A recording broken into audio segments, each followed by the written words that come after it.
This is our first morning in Kandy. কালকে রাতে যখন আমরা এখানে আসি প্রচণ্ড বৃষ্টি ছিল, বৃষ্টির জন্য আমরা আর কোথাও বেরোতে পারিনি। এটা হচ্ছে ওদের রোড, এই রোড দিয়ে আসছি। এটা হচ্ছে শ্রীলঙ্কার সবচেয়ে বড় নদী বললো, মহাবেলি নদী। আমরা হচ্ছে কোনো হোটেলে উঠিনি, আমরা হোমস্টেতে উঠেছি। মানে এখানে হচ্ছে ওনার থাকে নিচে, আর উপরে হচ্ছে সে হোটেল হিসেবে কাজ করে। বেশ ভালো, ওনার নাম উদয়বেনী। আমরা আছি যেটাতে, তার নাম হচ্ছে হোটেল ব্লু ক্যান্ডি। কাল আমরা অনেকক্ষণ গল্প করছি, খুব ভালো লাগছে। কোকোনাট আর ওটাতে হচ্ছে গ্রিন। তো এখানে দুই ক্যাটাগরিরই পাওয়া যায় কোকোনাট। অনেকের ভিডিওতে আমি দেখছি বলছে যে শ্রীলঙ্কাতে গ্রিন কোকোনাট হয় না, জাস্ট অরেঞ্জ কোকোনাটটাই হয়।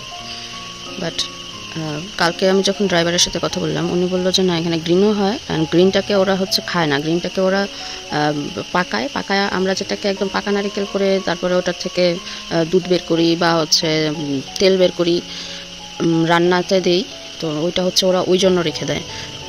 আর অরেঞ্জ কালারের যেগুলো আছে সেগুলোকে ওরা হচ্ছে ডাব হিসেবে খায়। আর ওখানে থেকে যে মালাইটা বের হয়, ওই মালাইটা থেকেও ওরা দুধ বের করে। তবে অরেঞ্জটাকে ওরা পাকতে দেয় না, অরেঞ্জটাকে ওরা ওই ডাব হিসেবেই খেতে বেশি পছন্দ করে। ওরা বলে যে এখানে গরম, এখানে তো উইন্টার নাই, এখানে গরমে আমরা এটাকে স্যালাইন ওয়াটার হিসেবে ইউজ করি। আর এখানকার লাইফস্টাইল হচ্ছে এখানে সবাই 8টার মধ্যে ডিনার করে ঘুমাতে চলে যায়। আর একদম সকাল সকাল উঠে সবার এখান থেকে সিটিতে যেতে বাস ধরতে হয় নিচে নেমে। তো দ্যাটস ওয়াই ওনারা বেশ সকাল সকাল উঠে সবাই যার যার কাজের জন্য বেরিয়ে যায়। ওই যে ওখানে একটা বুদ্ধ স্ট্যাচু দেখা যাচ্ছে, এখানে হয়তো দেখা যাবে না মোবাইলে। ওই যে ওখানে একটা অনেক উপরে একটা বুদ্ধ স্ট্যাচু দেখা যাচ্ছে। তো আমরা আজকে টুথ টেম্পল যাব, দেন হচ্ছে রয়্যাল বোটানিক্যাল গার্ডেন যাওয়ার কথা বলছিল, বাট আমার মনে হয় না ওখানে যায় বাবুকে নিয়ে যে ওখানে হেঁটে অ্যান্ড হচ্ছে আমরা এখানে একটা ট্রেডিশনাল ড্যান্স হয় বিকেলে, সেটা দেখতে যাব। ক্যান্ডি লেকে যাব, ওদিকে ঘোরাঘুরি করব হালকা পাতলা, দেন আমাদের আবার রুমে ফিরে আসতে হবে। আমরা কালকে বেরোয় যাব নোয়ারাইলিয়ার জন্য, তো দ্যাটস ওয়াই আমাদের এখানে আবার ফিরে এসে রুমে ফিরে গোছগাছ করে ঘুমাতে হবে। ড্রাইভারও আমাদের সাথে বসে অনেকক্ষণ কথা বলছে, যেহেতু এখানে আর কোনো অ্যাক্টিভিটিস করার ছিল না। রাতে আমরা গল্প করছি। এখানে প্রচণ্ড বৃষ্টি ছিল, বেশ ঠান্ডা পড়ছিল রাতে। নোয়ারাইলিতে নাকি আরও বেশি ঠান্ডা। এই হচ্ছে খুব সুন্দর ভিউ এখানে। তো দেখি নাস্তার কি ব্যবস্থা। এখন এখানে বাজে হচ্ছে সকাল 6:30। উপর দিয়ে সাদা বক উড়ে যাচ্ছে, মেবি সাদা বকই হবে, নয়তো ওই যে পেলিকান হতে পারে। হ্যাঁ, পেলিকান হবে। ঠিক আছে, এখানে আমাদের ওখানে তো মে জুন মাসের মধ্যে এই কাঁঠাল শেষ হয়ে যায়। এখানে কাঁঠাল গাছের মধ্যে কাঁঠাল হয়ে আছে প্রচুর। এখানে নাকি সবসময় কাঁঠাল পাওয়া যায়, ওদের ওয়েদারটাই এরকম, ওদের নাকি কোনো উইন্টার নাই।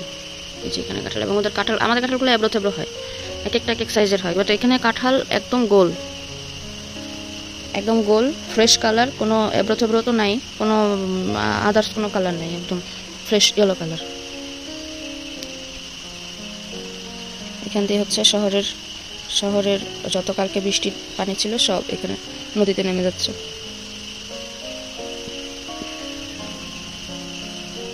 আমাদের hotel the candy blue. Hotel বললে ভুল হবে, ইটস হোমস্টে।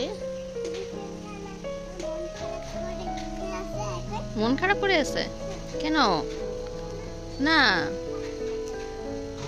এখানের গাছের এত যত্ন দেখে আমার যে কি ভালো লাগছে। ওয়াও, এখানে শিউলি ফুল পড়েছে। হাই হাই, সে আমাদের দেখে ভীষণ রাগ করছে। যাচ্ছি বাবা, চলে যাবো। দেখ তোর থেকে দেখ, ও ভালো।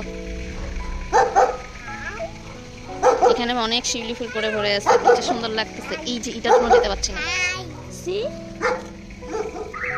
এই ফুলটা আমি এখানে অনেক দেখছি, অনেক। খুব সুন্দর। এখানে যে কত ধরনের ফুল গাছ আছে।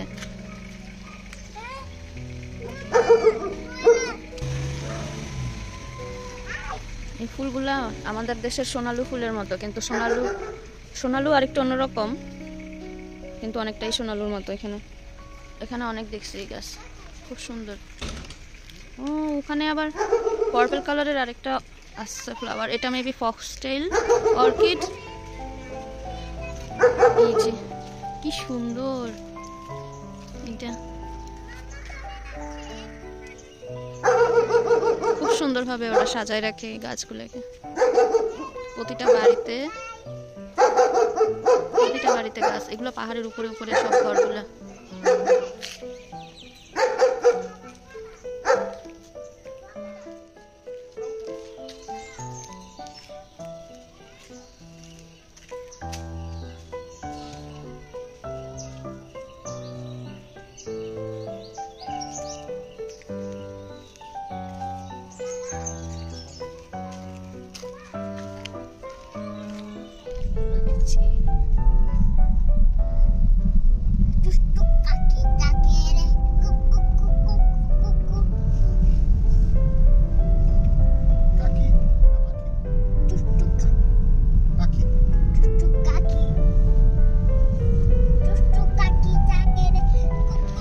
This is the Candy Lake. সব লাইন দিয়ে ফুল বিক্রি করে, যারা পূজা করতে যাবে তার আগে ফুল কিনে তারপরে হচ্ছে উপরে যাবে।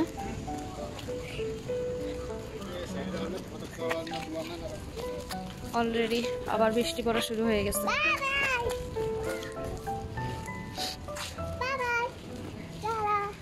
That's the ticket counter. We have to purchase a ticket, entry ticket, maybe 1000 plus. Checking holo.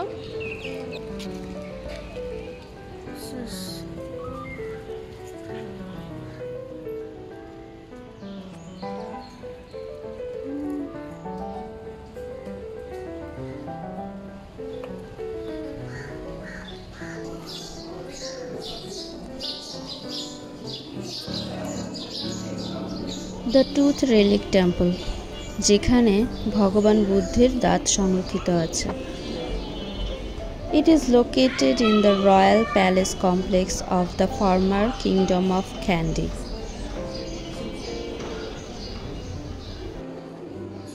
এখানে যে আমাদের মতো আমরা যেরকম লাল সুতা বাঁধি, এখানে এরা সাদা ফিতা বেঁধে গেছে।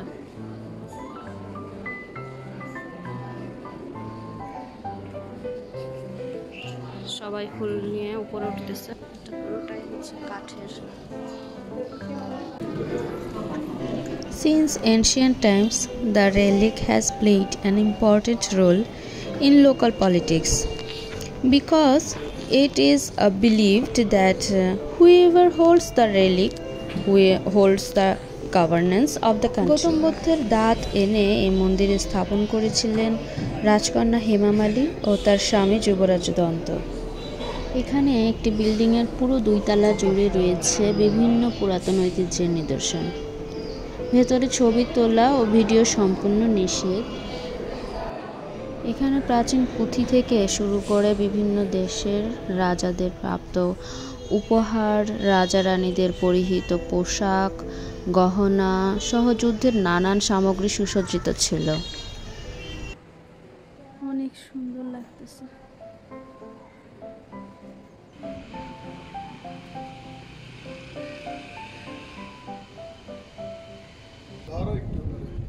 হ্যাঁ ধরতেছে।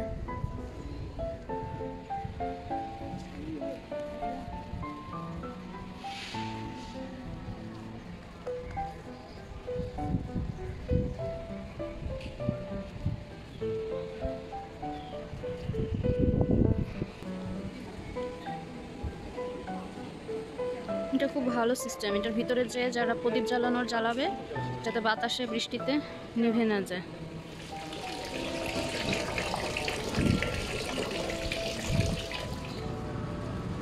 আরেকজন হেঁটে হেঁটে কি জানে খুঁজতেছে, একবার ওদিক যাচ্ছে একবার এদিক যাচ্ছে। এখন ক্যান্ডির ভিউ পয়েন্টে আসছি। অলরেডি অনেক মানুষজন এখানে চলে আসছে।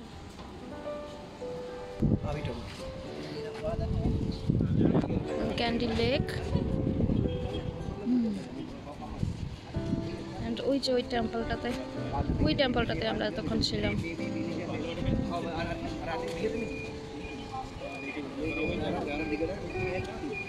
অসাধারণ ভিউ, পুরো শহরটা এখানে দাঁড়ায় দেখা যায়।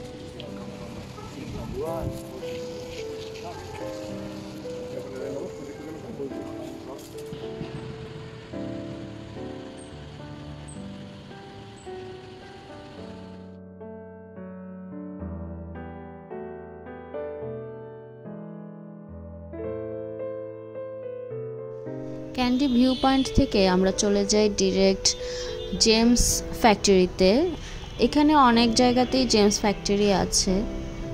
এখানে প্রথমে আমাদেরকে একটা শো দেখানো হয় যে ওরা কিভাবে জেমস মাটির নিচ থেকে কালেক্ট করে, দেন ওদের কাজ দেখায় আমাদেরকে। ঘুরে ঘুরে সবটাই আমরা দেখি। ওখানে থেকে আপনারা র জেমস চুজ করে ডিজাইন অর্ডার করলে ওরা কিছুক্ষণের মধ্যে বানিয়ে সেটা বলে যে হাতেও নিয়ে যাওয়া যাবে, বা হোটেলের অ্যাড্রেস দিয়ে গেলে ওরা সেখানেও পৌঁছে দেবে, ডেলিভার করে দিবে। তো আমরা এখান থেকে প্রথমে ভাবি কিছু কিনবো না, বাট আসলে গার্নেট দেখে আমার এত ভালো লাগছে আর বাজেটের মধ্যেও ছিল, সো একটা ফিঙ্গার রিং আমি নিয়েই নিই। কিনে ফেলেছি। লাঞ্চ সারতেই এখানে শুরু হয়ে যায় আবার তুমুল বৃষ্টি। ইচ্ছে ছিল ক্যান্ডি লেকটা একটু ঘুরে দেখবো, ওখানে একটু বসবো কিছুক্ষণ, বাট বৃষ্টির কারণে সেটা আর পসিবল হয় না। ক্যান্ডি লেক ঘিরেই এই শহর। বিশাল এই লেকে রয়েছে প্রচুর মাছ আর নাম না জানা অনেক পাখির বাস। এখানে সারাদিন বসে থাকলেও মনে হয় কেউ বোর হবে না। আঁকাবাঁকা পাহাড়ি রাস্তা বেয়ে আমরা আবার ছুটে চললাম আমাদের হোমস্টেতে, বিকজ একটু পরেই আমরা আবার বের হয়ে যাব।